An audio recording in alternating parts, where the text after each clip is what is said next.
احمده ونصلي ونسلم على رسوله الكريم اما بعد فاعوذ بالله من الشيطان الرجيم بسم الله الرحمن الرحيم ياسين والقرآن الحكيم إنك لمن المرسلين على صراط مستقيم تنزيل العزيز الرحيم لتنذر قوما ما أنذر آباؤهم فهم غافلون صدق الله مولانا العظيم رب اشرح لي صدري ويسر لي امري واحلل عقدة من لساني يفقهوا قولي اللهم صل على محمد وعلى آل محمد كما صليت على إبراهيم وعلى آل إبراهيم إنك حميد مجيد اللهم بارك على محمد وعلى آل محمد كما باركت على إبراهيم وعلى آل إبراهيم إنك حميد مجيد 23ویں سپارے میں سورہ یاسین، سورہ صافات، سورہ صاد اور سورۃ الزمر کا کچھ حصہ ہے۔ سورہ یاسین 22ویں سپارے کے آخر سے شروع ہو رہی ہے اور اس سورہ مبارکہ میں 5 رکوع ہیں اور یہ مکی صورت ہے۔ اس صورت کو قرآن مجید کا دل کہا گیا ہے اور رسول اکرم صلی اللہ تعالیٰ علیہ وسلم نے اس کی بڑی اہمیت ذکر فرمائی ہے اور یہ بھی ارشاد فرمایا کہ جب کسی شخص کی روح کے قبض ہونے کا وقت ہو، اس کی روح نکل رہی ہو، تو اس کے قریب میں سورہ یاسین کو پڑھا کرو، اس کی تلاوت کیا کرو، چونکہ یہ قلب قرآن ہے، قرآن مجید کا دل ہے، تو اسی مناسبت سے اس آدمی کے دل میں ایمان کی حرارت مزید پیدا ہوتی ہے اور اس ایمان کی حرارت کی وجہ سے اسے کلمے کی توفیق ہوتی ہے، تو اس لیے سورہ یاسین کو اس وقت پڑھنے کا حکم دیا گیا۔ اسی طرح سے جو آدمی روزانہ صبح کو پڑھتا ہے، فرمایا کہ اللہ پاک شام تک کے اس کے کاموں کو آسان کر دیتا ہے، اور جو آدمی ایک مرتبہ اس کو پڑھتا ہے، اللہ پاک اسے 10 قرآن مجید پڑھنے کا ثواب عطا کرتا ہے۔ 10 مرتبہ قرآن مجید کی تلاوت کا اسے ثواب دیا جاتا ہے۔ یہ اتنی بڑی فضیلت اور یہ اتنی بڑی اہمیت اس کو جو دی گئی ہے، چونکہ قلب قرآن کہا گیا کہ ہر چیز کا ایک قلب اور دل ہوتا ہے، اور قرآن مجید کا دل اور قلب سورہ یاسین ہے۔ جس طرح سے انسان کے جسم میں جو دل ہوتا ہے وہ تمام کے تمام اعضاء کا رئیس اور سردار ہوتا ہے، تمام کے تمام اعضاء کی حرکت کا دار و مدار دل پر ہوتا ہے۔ اگر دل درست ہے تو سارے کے سارے اعضاء درست ہیں، اور اگر دل میں فساد آ گیا ہے، دل میں موت آ گئی ہے، تو یقیناً باقی اعضاء بھی اس سے متاثر ہیں۔ بالکل اسی طرح سے قرآن مجید کا یہ قلب ہے، اس لیے کہ پورے قرآن مجید کے مضامین وہ سورہ یاسین کے اندر جو کچھ مذکور ہے ان تمام مضامین کے ارد گرد گھوم رہے ہیں۔ یوں سمجھ لیجئے کہ جس طرح جسم کے تمام اعضاء کا دل سے تعلق ہوتا ہے اور دل سے وہ اعضاء جڑے ہوئے ہوتے ہیں، مربوط ہوتے ہیں، اسی طرح سے قرآن مجید کے سارے مضامین سورہ یاسین کے ساتھ مربوط ہیں اور اس کے ساتھ جڑے ہیں۔ اور اس میں 4 مضامین اللہ نے ذکر فرمائے ہیں: توحید، رسالت، کتاب، آخرت۔ وہ کہ انبیاء علیہ السلام کی پوری دعوت کا خلاصہ یہی 4 باتیں ہوا کرتی تھی، اور یہی 4 باتیں رسول اکرم صلی اللہ علیہ وسلم کی دعوت کا بھی خلاصہ ہے۔ کیا کہ اے لوگو، تمہارا خالق اور مالک اور رب ایک ہی اللہ ہے۔ جس اللہ نے تمہیں پیدا کیا وہی تمہارا رب بھی ہے، وہی تمہارا معبود بھی ہے، وہی تمہارا مسجود بھی ہے، اور تمہارے نفع اور نقصان کا مالک بھی وہی ہے، اور اسی طرح سے تمہیں بیماریاں بھی وہی دیتا ہے، شفائیں بھی وہی دیتا ہے، اور خوشیاں بھی وہی دیتا ہے، غمیاں بھی اسی کی طرف سے آتی ہیں۔ رب ایک ہے، معبود ایک ہے، الہ ایک ہے، عبادت کے لائق ایک ہی ہستی ہے۔ اس ہستی نے، اس اللہ تبارک تعالیٰ نے اس دنیا کے اندر زندگی گزارنے کے لیے اپنا کلام اتارا ہے، قرآن مجید عطا فرمایا، اور اس قرآن مجید کو سمجھانے کے لیے اللہ نے مجھے رسول بنا کر بھیجا ہے کہ اس کو کیسے سمجھنا ہے، کیسے زندگی گزارنی ہے۔ میری زندگی تمہارے لیے نمونہ ہے، اور اس زندگی کے بعد ایک اور زندگی آنے والی ہے جس کا نام آخرت ہے، وہاں آپ سے باز پرس ہوگی، آپ سے ایک ایک چیز کا سوال کیا جائے گا۔ تو یہ 4 باتیں ہو گئیں آپ علیہ السلام کی دعوت کا خلاصہ، کہ تمہارا رب، پالنے والا، معبود، مسجود، مطلوب ایک ہی اللہ ہے۔ اس نے زندگی گزارنے کے لیے احکام قرآن مجید کی صورت میں عطا فرمائے، اور کس طرح سے تم نے زندگی گزارنی ہے، اور قرآن کو سمجھانے کے لیے اور ہدایت کے لیے اور اسے بیان کرنے کے لیے اللہ نے مجھے رسول بنا کر بھیجا، رسالت آ گئی۔ اور پھر اس زندگی کے بعد ایک اور زندگی ہے موت کے بعد، جہاں تم سے حساب و کتاب ہوگا، یہ آخرت آ گئی۔ تو یہ 4 مضامین اس سورہ مبارکہ کے اندر اتم درجے کے موجود ہیں، اور بڑی فصاحت کے ساتھ، بلاغت کے ساتھ ان 4 مضامین کو اجاگر کیا گیا ہے۔ اور پورے قرآن مجید کے اندر جتنے بھی مضامین ہیں، ان تمام کے تمام مضامین کا خلاصہ لوٹ کر ان 4 باتوں کی طرف ہی آیا کرتا ہے۔ کہیں اگر گزشتہ اقوام کا تذکرہ ہے تو وہ بھی اسی کی طرف کہ دیکھو اللہ کو ایک انہوں نے نہیں مانا، وحدانیت کے قائل نہیں ہوئے، کس طرح سے اللہ پاک نے ان کو تباہ کیا، اور جنہوں نے مانا اللہ نے ان کو کیسے سرفراز فرمایا۔ پھر جنت کا تذکرہ آتا ہے کہ ماننے والوں کو کے لیے جنت ہے، نہ ماننے والوں کے لیے جہنم ہے، پھر وعدے، پھر وعیدیں، اور پھر اسی طرح سے جناب تذکیر، یہ سب کی سب چیزیں اللہ تبارک و تعالیٰ جو ذکر کرتا ہے، ان تمام کی تمام مضامین کا احاطہ اگر کیا جائے تو سمٹ کر ان 4 باتوں کے اندر سارے مضمون ضم ہو جاتے ہیں: توحید، رسالت، کتاب اللہ اور آخرت۔ تو آغاز میں، اور پھر یہ بات بھی ذہن نشین فرما لیں کہ اس سورہ مبارکہ کے اندر 4 مکالمے بھی ذکر ہیں، 4 مکالمے، گفتگو۔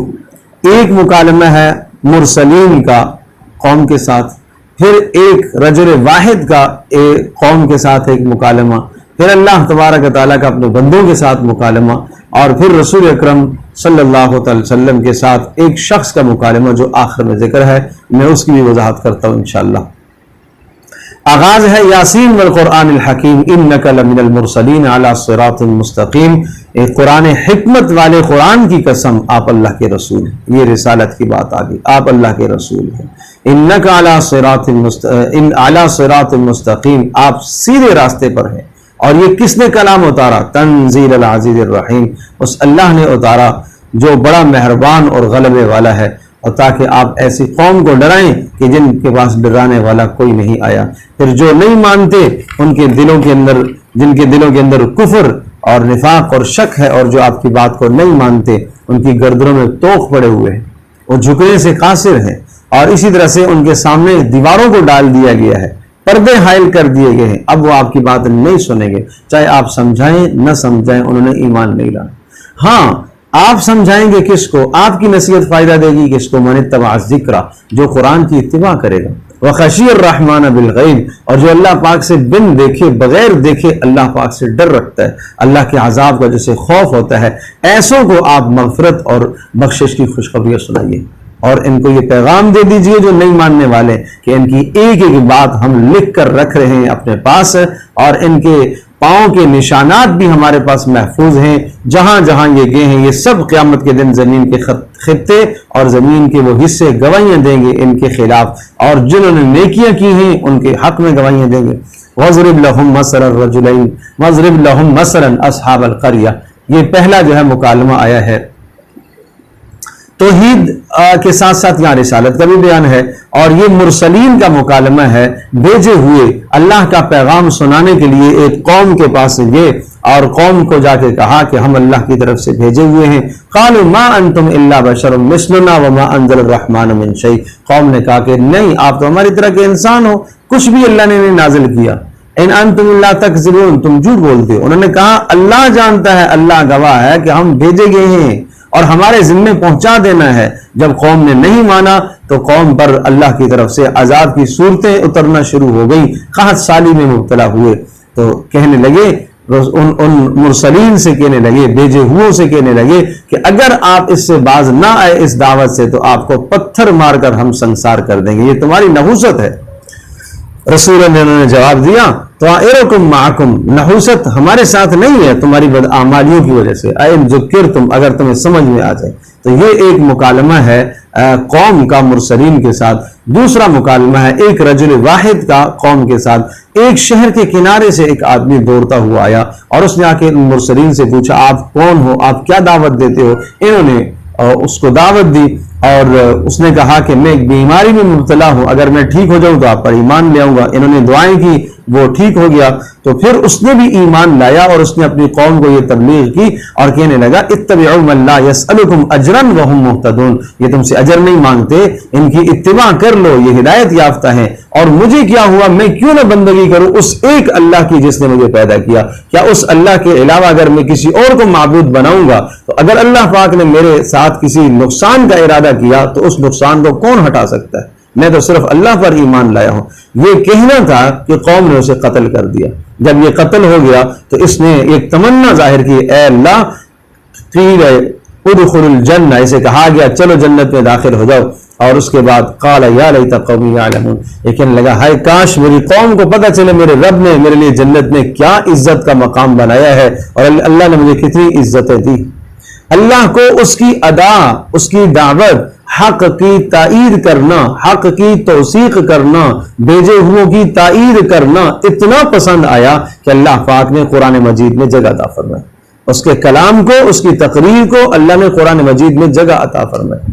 وما انزلنا على قوم من بعد من جند من السماء وما كنا منزلين ان كانت الا صيحة واحدة، ایسا نہیں ہے کہ ہم کسی کو جب ہلاک کریں اور تباہی کا فیصلہ کریں تو ہم آسمان سے فرشتوں کے لشکر در لشکر اتاریں گے، نہیں، اللہ کے لیے کوئی مشکل نہیں ہے، ایک چیخ آئی، ایک فرشتہ آیا اور اس نے سب کو تباہ کر دیا اور سب کو ہلاک کر دیا، یہ اللہ کا نظام ہے۔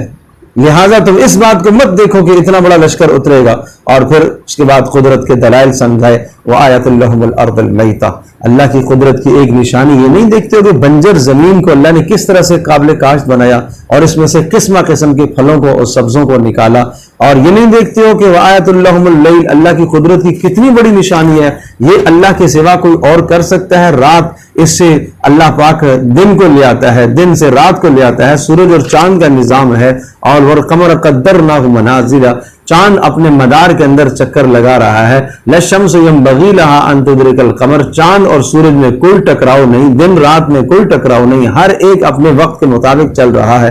وآیۃ لہم انا حملنا ذریۃهم فی الفلک المشحون، اور حضرت نوح علیہ السلام بھی قوم کو نافرمانی کی وجہ سے جب تباہ کیا تھا اس وقت ایمان والوں کو نجات دی تھی، یہ اللہ کی قدرت کی بہت بڑی نشانی نہیں ہے؟ پھر ایک سوال کا جواب دیا، جب ان سے کہا جاتا ہے اللہ کی راہ میں خرچ کرو تو یہ کہتے ہیں اَنَطْعِمُ مَن لَّوْ يَشَاءُ اللَّهُ أَطْعَمَهُ، جس کو اللہ فقیر رکھنا چاہتا ہے ہم اس کو کیوں کھلائیں؟ اللہ نے جب اس کو نہیں کھلایا تو ہم کیسے کھلا سکتے ہیں؟ پھر قیامت کا بیان، وَنُفِخَ فِي الصُّورِ، وہ وقت یاد کرو جب سور میں پھونکا جائے گا تو سب قبروں سے اٹھیں گے اور کہیں گے یا ویلنا من بعثنا من مرقدنا، کس نے ہمیں یہاں سے اٹھا دیا، ہم تو اطمینان سے تھے۔ ان کانت الا، کہا جائے گا ھذا ما وعد الرحمن، یہ وہ ہے جو اللہ نے وعدہ کیا تھا اور رسولوں نے تمہیں بتایا تھا اور رسولوں نے سچ کہا تھا۔ ان کانت الا صیحۃ واحدہ، ایک آواز لگے گی، سب کے سب میدان محشر میں جمع ہو جائیں گے، آج کسی پر کوئی ظلم اور کوئی زیادتی نہیں ہوں گی، اور اصحاب جنت وہ اطمینان سے ہوں گے، اور وہ اور ان کی بیویاں اور ان کے چاہنے والے اور ایماندار لوگ بڑے سکون سے رہ رہے ہوں گے، اور جو وہ مانگیں گے اللہ کی طرف سے انہیں ملے گا، اور اللہ کی طرف سے سلامتی کا پیغام ہوگا، اور کہا جائے گا وَامْتَازُوا الْيَوْمَ أَيُّهَا الْمُجْرِمُونَ، آج مجرم لوگ الگ ہو جائے۔ یہ تیسرا مکالمہ ہے جو اللہ کا نافرمانوں کے ساتھ ہوگا۔ میدان محشر میں اللہ سوال کرے گا أَلَمْ أَعْهَدْ إِلَيْكُمْ يَا بَنِي آدَمَ أَلَّا تَعْبُدُوا الشَّيْطَانَ، تو میں نہیں کہا تھا کہ شیطان کی بندگی نہ کرنا، اور تمہارا کھلا دشمن ہے، اور تم سے یہ کہا تھا کہ صرف میری بندگی کرنا اور میرے راستے پر چلنا، میری شریعت کو ماننا، یہ سیدھا راستہ ہے، اور تمہیں نہیں بتایا تھا کہ شیطان نے تم سے پہلے کتنوں کو گمراہ کیا۔ افلا تعقلون، پھر تمہیں اتنی بات سمجھ میں نہیں آئی؟ گزشتہ قوموں کے حالات تمہارے سامنے نہیں تھے؟ شیطان کے مکر و فریب داؤ تمہارے سامنے نہیں تھے؟ تمہیں سیدھا راستہ سمجھایا ہے، شیطان کا مکر و فریب بھی بتایا ہے، شیطان کا عدو مبین اور دشمن ہونا بھی تمہیں سمجھایا ہے، پھر تم کیوں نہیں سمجھے؟ چلو اب هذه جہنم التي كنتم توعدون، اب اس جہنم میں داخل ہو جاؤ جس کا تم سے وعدہ کیا تھا، اور آج تمہیں داخل ہونا پڑے گا گناہوں کی وجہ سے اور کفر کی وجہ سے، اور انسان کچھ عذر کرنا چاہے گا اللہ پاک منہ پر مہر لگا دے گا، ہاتھ بولیں گے، پیر گواہیاں دیں گے کہ اس نے کیا کیا جرائم کیے ہیں، اور ارشاد فرمایا اگر ہم چاہیں جس وقت یہ گناہ کرتے ہیں ہم ان کی شکلوں کو مسخ کر دیں، اور ہم چاہیں اسی وقت ہلاکت میں ان کو لے آئیں اور تباہی کی طرف ان کو لے آئیں۔ وَمَن نُعَمِّرْهُ نُنَكِّسْهُ فِي الْخَلْقِ، افلا یعقلون، جو پروردگار بچپن سے جوانی اور جوانی سے بڑھاپے میں لے آتا ہے وہ تمہیں موت کے بعد اٹھانے کی بھی قدرت رکھتا ہے۔ وما علمناہ الشعر وما ينبغی لہ، شروع میں قرآن کا تھوڑا سا بیان تھا کتاب کا، اور یہاں پر بھی وما علمناہ الشعر، یہ قرآن کوئی شعر نہیں ہے اور نہ نبی کو زیب دیتا ہے، ان هو الا ذکر، یہ سراسر نصیحت ہے اور یہ پڑھا جانے والا واضح قرآن ہے۔ کیوں اتارا؟ لینذر من کان حیا، تاکہ جو ڈرنا چاہے، جس کے دل میں خوف خدا ہو، اس کو آپ ڈرائیں، ویحق القول علی الکافرین، اور کافروں پر عذاب کے فیصلے ثابت ہو جائیں۔ اور اس کے بعد اللہ نے چند نعمتیں ذکر فرمائی، یہ سب، یہ جانور، یہ چوپائے، یہ تمہارے نفع کے لیے پیدا کیے ہیں۔ فلا يحزنك قولهم، لہذا آپ کو اب لوگوں کی باتیں غمگین نہ کریں۔ انا نعلم ما يسرون وما يعلنون، جو آپ کے خلاف منصوبے بناتے ہیں، جو ظاہر کرتے ہیں، ہم سب باتوں کو جانتے ہیں۔ اب ایک مکالمہ ہے رسول پاک صلی اللہ علیہ وسلم کے ساتھ۔ ایک سرداران مکہ میں سے ایک سردار آیا اور آ کر کہنے لگا، ہاتھ میں ایک ہڈی لے آیا اور وہ سیدھا ہڈی کسی قبرستان سے اٹھا کے لے آیا اور اس کو اب مسل رہا ہے اپنے ہاتھ پر اور پھونک رہا ہے اس کو، اور کہنے لگا من یحیی العظام وہی رمیم، تو کہتا ہے مرنے کے بعد اٹھائے جائیں گے، کون اسے زندہ کرے گا؟ یہ بوسیدہ ذرہ ذرہ ریزہ ریزہ ہو جانے کے بعد اسے کون زندہ کرے گا؟ تو اس پر اللہ نے یہ آیت نازل فرمائی، وَضَرَبَ لَنَا مَثَلًا وَنَسِيَ خَلْقًا، یہ پوچھتا ہے کہ کون زندہ کرے گا؟ کیا یہ اپنی تخلیق کو بھول گیا ہے؟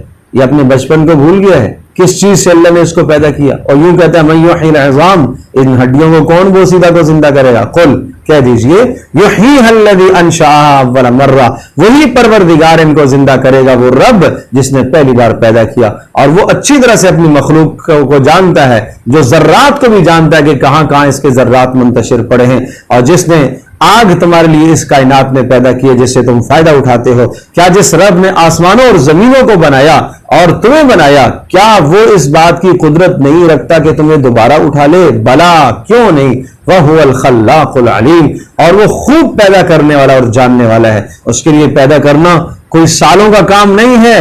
انما امرہ اذا اراد شیئا، اور جب وہ ارادہ کرے گا اس سے کہے گا پیدا ہو جا تو وہ ہو جائے گی، قیامت قائم ہو جا تو ہو جائے گی۔ اللہ تبارک و تعالی ارادہ کن، جیسے ہی ارادہ کرے گا، ارادے کا نام وجود ہے، اس کا ارادہ کرنا تو شے کا وجود میں آنا، اور ارادہ کرنا قیامت کا قائم ہونا، ارادہ کرنا سب کا اللہ کے حضور پیش ہو جانا، اس طرح سے یہ نظام ہے۔ والصافات صفا فالزاجرات زجرا، سورۃ الصافات ہے، یہ بھی 5 رکوعوں پر مشتمل ہے۔ اس کی آیات قدر چھوٹی چھوٹی آیات مختصر ہیں۔ اس کا موضوع ہے ان الہکم لواحد، تمہارا پروردگار ایک ہی اللہ ہے۔ قسمیں کھا کر اللہ پاک نے ارشاد فرمایا، فرشتوں کی قسمیں، اور اسی طرح سے قرآن اتارنے والے ملائکہ کی قسمیں، اور والزاجرات زجرا، اور اسی طرح سے بادلوں کو ہنکا کر لے جانے والوں کی قسمیں، ان الہکم لواحد، تمہارا پروردگار صرف ایک ہی ہے۔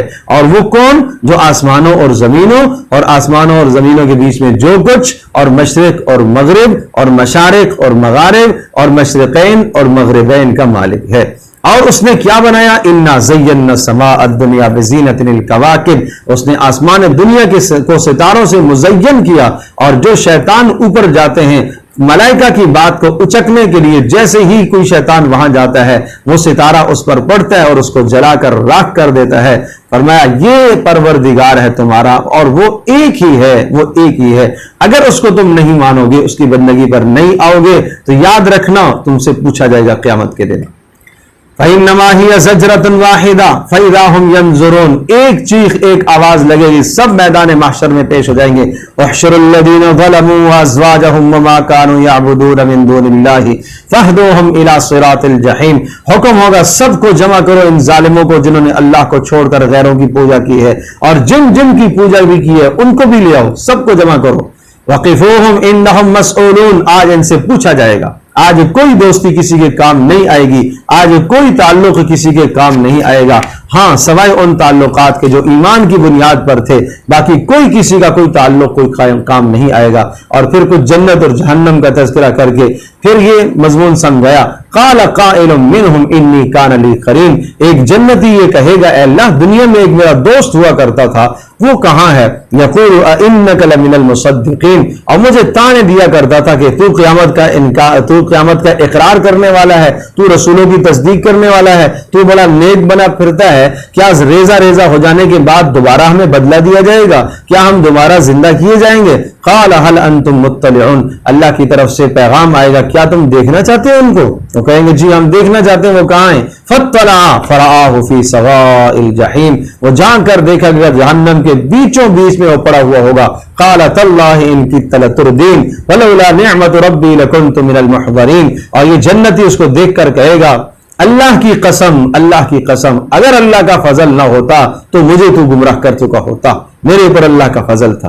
یہ بری صحبت اٹھانے والے اور بری صحبت اختیار کرنے والوں کو سمجھنا چاہیے اس دنیا میں جو بری صحبت اٹھائے گا اس کا انجام بڑا بد اور برا ہوگا۔ ان ھذا لہو الفوز العظیم، فرمایا یہ جنت میں داخل ہو جانا یہ بڑی کامیابی ہے۔ ایسے کام کے لیے تمہیں کام کرنا چاہیے، ایسے عمل کے لیے تمہیں محنت کرنی چاہیے۔ اور وہ جہنم کے جو درخت، زقوم کے درخت، انا جعلناھا فتنۃ للظالمین، ان کو ہم نے عذاب کا ذریعہ بنایا ہے ظالموں کے لیے، اور یہ جہنم کے نیچے سے نکلنے والے درخت ہیں، اور ان کے ان کو جب کھائیں گے فإنہم لآکلون منہا فمالئون منہا البطون، جہنمی ان سے پھل کھائیں گے اور اپنے پیٹوں کو بھریں گے اور پھر اوپر سے کھولتا ہوا پانی پلایا جائے گا۔ تو بھوک مسلط کی جائے گی، اس بھوک پر یہ عذاب ان کو دیا جائے گا۔ پھر اس کے بعد کامیاب اور مقربین لوگوں کے تذکرے کیے، حضرت نوح علیہ الصلوۃ والسلام کا تذکرہ ہے، ابراہیم علیہ الصلوۃ والسلام کا تذکرہ ہے کہ اللہ تبارک تعالیٰ نے نیک اعمال کی بنیاد پر کیسا ان کو قرب عطا فرمایا، اور ان کے تذکرے رہتی دنیا تک اچھے ناموں کے ساتھ لوگ کرتے رہیں گے۔ سلام علی نوح فی العالمین، کہ جہان والوں میں نوح علیہ السلام پر سلامتی ہی سلامتی ہے۔ انا کذالک نجزی المحسنین، اور ہم اسی طرح سے احسان اور نیکی کرنے والوں کو بدلہ دیا کرتے ہیں، یہ رسولوں کے ساتھ کوئی اختصاص نہیں۔ انہ من عبادنا المؤمنین، بے شک نوح ہمارا مقرب بندہ تھا، ہمارے خاص لوگوں میں سے تھا، اور ان کی نسل میں سے آگے ابراہیم علیہ السلام انہوں نے بھی اپنی قوم کو دعوت دی اور اللہ کی رضا کے لیے پھر اپنا ملک چھوڑا، ہجرت کر کے منتقل ہو گئے، اور اسی طرح سے اللہ نے انہیں آزمایا۔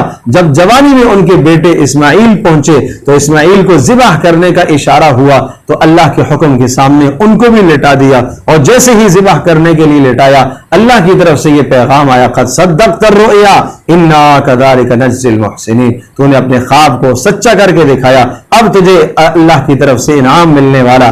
ان ھذا لہو البلاء المبین وفدیناہ بذبح عظیم، یہ بڑا امتحان تھا ابراہیم کا، اور اس اسماعیل کی جگہ پر ہم نے جنت سے ایک مینڈا لا کے ذبح کرا دیا۔ وترکنا علیہ فی الآخرین سلام علی ابراہیم، اور ابراہیم کی سنت کو ہم نے قیامت تک جاری کر دیا کہ ہر سال مسلمان اس قربانی کے عمل کو وجود میں لاتے ہیں اور ابراہیم علیہ السلام کی یاد تازہ ہوتی ہے۔ یہ ہم محسنین کے ساتھ کیا کرتے ہیں۔ اور پھر اسی طرح سے اسحاق، اللہ پاک نے انہیں اسحاق عطا فرمائے کا، یہ بھی اللہ کی طرف سے ایک بشارت ہے۔ اور اسی طرح سے حضرت موسیٰ علیہ السلام اور ہارون علیہ السلام پر ہونے والے احسانات ان کو اللہ نے قرب عطا فرمایا۔ الیاس علیہ السلام، لوط علیہ السلام، حضرت یونس علیہ السلام، ان سب انبیاء کا تذکرہ کیا کہ انہوں نے شدائد میں، مصائب میں استقامت اختیار کی اور اپنی قوموں کی سخت ترین مخالفت کے باوجود بھی قوموں کو اللہ کی وحدانیت اور توحید کی طرف بلاتے رہے۔ اور حضرت یونس علیہ السلام کی قوم کو اللہ پاک نے عذاب دکھایا، عذاب کے نشانات ظاہر ہوئے اور سجدے میں گر پڑے۔ دوبارہ اللہ تبارک تعالیٰ نے انہیں یونس علیہ السلام کی عظیم الشان نعمت، دوبارہ نبوت اللہ پاک نے انہیں پھر عطا فرما دی، اور یونس علیہ السلام پھر واپس آئے ان پاس اور ان کو ایک عرصہ تک سمجھاتے رہے۔ اور پھر آخر میں یہ ارشاد فرمایا سبحان ربک رب العزت عما یصفون وسلام علی المرسلین، اللہ تبارک تعالیٰ بلند و بالا ان باتوں سے جو اللہ کے ساتھ یہ شریک ٹھہراتے ہیں، اور سلامتی ہو سب رسولوں پر جن کا تذکرہ پیچھے آیا۔ والحمدللہ رب العالمین، یہ حجت تام ہو گئی، دلائل تام ہو گئے، اب ساری تعریفیں اللہ کی، ساری حمد و ثنا اللہ کی ہے۔ صاد والقرآن ذی الذکر، یہ بھی مکی سورت ہے۔ یہ اس وقت کی بات ہے کہ جب سرداران مکہ حضرت صلی اللہ تعالی علیہ وسلم کی دعوت کو دبانے کے لیے مختلف اسلوب، مختلف طریقے، مختلف فریب اور طریقے اختیار کر رہے تھے، کہیں دھمکیوں سے، کہیں دبانے سے، کہیں مال کی لالچ دینے سے، کہیں کسی اور کے توسط سے۔ ایک مرتبہ ابو طالب کے پاس آئے کہ آپ اپنے بیٹے سے، بھتیجے سے کہیے کہ اس چیز کو چھوڑ دے، اس نے ہمارے درمیان میں جدائیاں ڈال دی ہیں، افتراق پیدا کر دیا ہے، لہٰذا اس کو کہیے کہ چھوڑ دے۔ اور یہ ابو طالب کا آخری وقت تھا، تو حضرت صلی اللہ تعالی علیہ وسلم کو انہوں نے بلایا اور کہا یہ قریش یہ باتیں کہہ رہے ہیں، تو اس پر یہ آیت میں نازل ہوئی، صاد والقرآن ذی الذکر، نصیحت والے قرآن کی قسم، نصیحت والے قرآن کی قسم، آپ رسول برحق ہیں، آپ نبی برحق ہیں، بل الذین کفروا فی عزت وشقاق، یہ کافر لوگ یہ غرور اور تکبر اور ضد اور عناد کے اندر پڑے ہوئے، یہ ماننا ہی نہیں چاہتے۔ بات یہ آئی تھی، آپ علیہ السلام نے کہا میں تمہیں صرف ایک بات کہوں گا، اگر اس ایک بات کو تم کہو گے تو پورا عرب اور عجم تمہارا غلام ہو جائے گا۔ اسی موقع پر ابو طالب کی موجودگی میں تو سرداروں نے کہا ایک نہیں، آپ 10 کہیے ہم مانیں گے۔ تو آپ نے فرمایا لا الہ الا اللہ محمد الرسول اللہ، یہ ایک بات ہے، لا الہ الا اللہ کا اقرار کر دو۔ تو کہنے لگے اجعل الآلہۃ الہا واحدا ان ھذا لشیء عجاب، سارے کے سارے معبود کٹھے کر کے اس نے ایک بنا دیا، یہ کیسے ہو سکتا ہے؟ وانطلق الملأ منهم ان امشوا واصبروا على آلهتكم، کپڑوں کو جھاڑتے ہوئے گستاخانہ انداز میں وہاں سے اٹھے اور کہنے لگے نہیں نہیں، اپنے آلہہ اور اپنے معبودوں کی مدد کرو، ہم اسی طرح سے چلیں گے۔ ان ھذا لشیء یراد، یہ تو کوئی اقتدار چاہتا ہے۔ ما سمعنا بهذا في الملة الاخرة، ہم نے اس سے پہلے یہ تذکرے نہیں سنے ہیں۔ انزل علیہ الذکر من بیننا بل هم في شک من ذکر بل لما يذوقوا عذاب، کیا یہ قرآن اسی پر اترا ہے؟ کیا اللہ پاک کو کوئی اور نہیں ملا؟ اسی کے اوپر اللہ نے قرآن کو اتارنا تھا؟ ہم سردار تھے، ہمارے پاس مال و دولت، سارے اسباب ہیں، ہمارے پر کیوں نہیں اتر رہا؟ فرمایا اب عندهم خزائن رحمت ربک العزیز الوہاب، کیا اللہ کی رحمت کے خزانے ان کے پاس ہیں؟ یہ بانٹتے پھرتے ہیں، جس کو چاہے نبوت دیں، جس کو چاہے رسالت دیں۔ ام لہم ملک السماوات یا آسمانوں اور زمینوں کی سلطنت میں کوئی ان کی شراکت داری ہے؟ تو جاؤ، شراکت داری ہے تو لے آؤ اپنا لشکر، اور اس نبی کے خلاف جو کرنا چاہتے ہو کرو، اور اللہ کے خلاف جو کچھ تم کرنا چاہتے ہو کہ اللہ نے اس پر کیوں اتارا ہے ہمارے پر کیوں نہیں اتارا؟ جو لشکر آپ نے لانا ہے اللہ کے خلاف لاؤ فوجیں۔ پھر گزشتہ اقوام کے عناد کو بیان فرمایا، اے نبی آپ غم نہ کیجئے، کذبت قبلہم قوم نوح وعاد وفرعون وذو الاوتاد، قوم نوح نے جھٹلایا، عاد نے جھٹلایا، فرعون نے جھٹلایا، قوم سمود نے، قوم لوط نے، اور اصحاب مدین نے، شعیب علیہ السلام کی قوم نے جھٹلایا، اصحاب الایکہ، اولئک الاحزاب ان کل الا کذب الرسل، سب نے رسولوں کو جھٹلایا، اور جھٹلانے کا نتیجہ بدترین عذاب آیا، بدترین عذاب آیا۔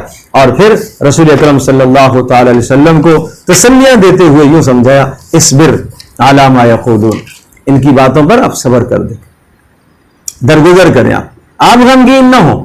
آپ کے تسلی کے لیے یہ قصے ہم آپ کو سناتے ہیں۔ آپ دیکھیں داؤد کا تذکرہ آپ سنیں، اور اسی طرح سے ہم نے داؤد کو کیا نعمتیں عطا کر دی تھی، اسی طرح سے آپ کو بھی یہ نعمتیں ملے گی۔ داؤد کا تذکرہ فرمایا، اور سلیمان علیہ السلام کا تذکرہ فرمایا، ایوب علیہ السلام کا تذکرہ فرمایا کہ مصائب میں اس سے زیادہ پریشانیاں، اس طرح کی پریشانیاں ان پر آئی ہیں، انہوں نے ان شدائد اور پریشانیوں میں کیا کیا ہے۔ اور اسی طرح سے ابراہیم علیہ السلام، اسحاق علیہ السلام، یعقوب علیہ السلام، اور اسماعیل علیہ السلام، الیسع علیہ السلام، ذوالکفل علیہ السلام، ان تمام انبیاء کا تذکرہ کر کے ارشاد فرمایا وَإِنَّهُمْ عِنْدَنَا لَمِنَ الْمُصْطَفَيْنَ الْأَخْيَارِ، یہ ہمارے پسندیدہ لوگ تھے، ہمارے چنے ہوئے تھے۔ وَكُلٌّ مِّنَ الْأَخْيَارِ هَذَا ذِكْرٌ وَإِنَّ لِلْمُتَّقِينَ لَحُسْنَ مَآبٍ، اور اہل ایمان کے لیے، تقوی داروں کے لیے تو جنت ہے، اور نہ ماننے والوں کے لیے جہنم ہے۔ فَبِئْسَ الْمِہَادُ، بڑا بدترین عذاب ہے۔ ان سے کہا جائے گا اس عذاب کو بھگتو اور اس عذاب کو چکھو، اور قسمہ قسم کی عذاب کی شکلیں ہوں گی۔ اور اس وقت یہ آپس میں جن کے دنیا میں تعلقات ہیں، دنیا کی بنیاد پر ایک دوسرے کو ملامتیں کریں گے، لیکن وہ ملامت بیکار ہے۔ اور آخر میں سورہ مبارکہ کے آخر میں، سورہ صاد کے آخر میں ازلی دشمن تمہارا شیطان ہے، اس کو پھر یہاں پر ذکر فرمایا، حضرت آدم علیہ السلام کا قصہ اور شیطان کا تذکرہ یہاں کیا کہ آدم علیہ السلام سے لے کر اب تک جتنے بھی انبیاء آئے ہیں، تمام انبیاء علیہ السلام کی قوموں نے ہمیشہ، ان قوموں کو ہمیشہ شیطان نے بہکانے کی کوشش کی، اور اس نے قسمیں کھائی ہوئی ہیں کہ میں ان کو بہکاؤں گا اور میں ان کو ورغلاؤں گا اور گمراہ کروں گا، لیکن اللہ تبارک و تعالیٰ نے بھی اپنی عزت اور جلال کی قسم کھا کر یہ ارشاد فرمایا جب تک وہ مجھ سے معافی مانگتے رہیں گے میں ان کو درگزر کرتا رہوں گا۔ قال فبعزتک لأغوینہم اجمعین، اس نے قسم کھا کر کہا تیرے بندوں کو گمراہ کروں گا لیکن الا عبادک منہم المخلصین، تیرے مقرب بندوں پر میرا کوئی اختیار نہیں چلتا۔ قال فالحق والحق اقول، اللہ پاک نے ارشاد فرمایا میں حق بات کہتا ہوں، میں اپنے ماننے والوں کو، اتباع کرنے والوں کو، توبہ کرنے والوں کو ان کے لیے بخشش ہے، اور تمہارے پیچھے چلنے والوں کو میں ان سب کو جہنم کے اندر بھروں گا۔ لأملأن جہنم منک وممن تبعک منہم اجمعین، تم سب سے مجھے جہنم کو بھرنا ہے۔ تنزیل الکتاب من اللہ العزیز الحکیم، سورۃ الزمر ہے، اور اس کا خاص مرکزی مضمون اور دعویٰ ہے الا للہ الدین الخالص، صرف پکار اللہ کے لیے ہونی چاہیے، صرف اللہ ہی کو پکارا جائے، مشکلات میں، شدائد میں، پریشانیوں میں، مشکلات میں اللہ ہی کو پکارا جائے۔ اور در حقیقت یہ آگے حوامیم السبع، حامیم سے شروع ہونے والی صورتیں آنے والی ہیں، یہ ان صورتوں کے لیے تمہید ہے، اور چونکہ ان میں بھی یہی مضامین ہیں، ان مضامین کے لیے یہ تمہید ہے۔ الا للہ الدین الخالص، اور اللہ کے کو چھوڑ کر جو غیروں کی پوجا اور پرستش کرتے ہیں اور وہ یوں کہتے ہیں کہ صرف ہم قرب حاصل کرنے کے لیے کرتے ہیں، یہ سب کے سب باطل پرست ہیں، یہ سب کے سب غلط کاریوں کے اندر مبتلا ہیں۔ اللہ کی قدرت کے دلائل سن لو، خلق السماوات والارض بالحق، آسمانوں اور زمینوں کو پیدا کرنے والا، دن کو رات پر، رات کو دن کو لانے والا، سورج چاند کا نظام بنانے والا، جو تمہیں ایک جان سے پیدا کرنے والا، اور رحم مادر کے اندھیروں کے اندر اللہ نے تمہیں پیدا کیا ہے، اور تمہارے لیے چوپائے اللہ نے اس دنیا میں پیدا کیے ہیں۔ ذالکم اللہ ربکم، یہ ہے تمہارا پروردگار۔ ان تکفروا، اور یاد رکھو اگر تم نہ شکری اور کفر کرو گے اللہ تبارک و تعالیٰ تمہارے کفر سے خوش نہیں ہوتا۔ ولا یرضی لعبادہ الکفر، یہ بات طے ہے تم اللہ کو نقصان نہیں پہنچا سکو گے، اللہ چاہتا ہے کہ تم اللہ کے برگزیدہ بنو۔ وَإِن تَشْكُرُوا يَرْضَهُ لَكُمْ، اور اگر تم اس کا شکر ادا کرو گے تو وہ خوش ہوتا ہے۔ پھر ایک انسان کا ایک مزاج ذکر فرمایا، جب اس کو تکلیف پہنچتی ہے دوڑا بھاگا ہمارے پاس آتا ہے، اور جب ہم اس تکلیف کو دور کر دیتے ہیں جعل للہ اندادا، یہ ہمارے ساتھ شریک ٹھہرا لیتا ہے، کبھی اپنے نفس کو بیچ میں لے آتا ہے، ہاں میں نے ایسی کوشش کی ہے تو مجھے اس پریشانی سے نجات ملی ہے، کبھی کسی اور کی طرف منسوب کرتا ہے، ہاں اس نے میرے ساتھ ایسا کیا ہے، اللہ کو بھول جاتا ہے۔ قل تمتع بکفرک قلیلا، اٹھا لو فائدے تھوڑے سے اس دنیا میں، انک من اصحاب النار۔ اور پھر مقرب لوگوں کی چند صفات ذکر فرمائی، جن کا راتوں میں اللہ کے سامنے قیام روتا ہو اور آخرت کی امید رکھتے ہوں اور اللہ پاک کی رحمت کی بھی امید رکھتے ہوں، یہ جاننے والے ہیں جو اللہ کو پہچاننے والے، جاننے والے اور انجان برابر نہیں ہو سکتے۔ اور اگر کسی جگہ پر تمہارے لیے دین پر عمل کرنا ممکن نہیں ہے، ارض اللہ واسعہ، اللہ کی زمین کشادہ ہے، چھوڑ دو اس جگہ کو۔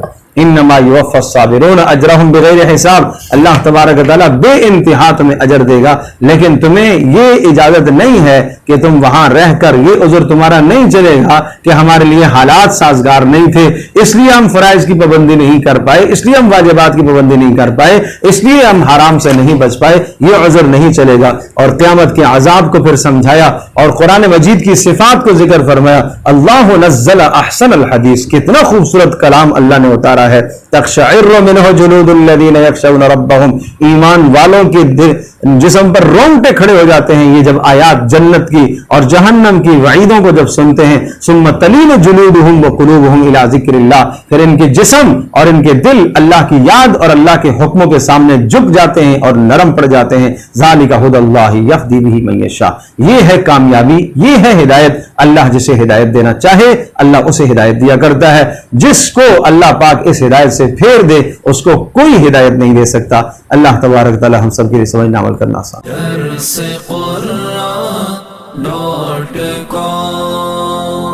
www.darsequran.com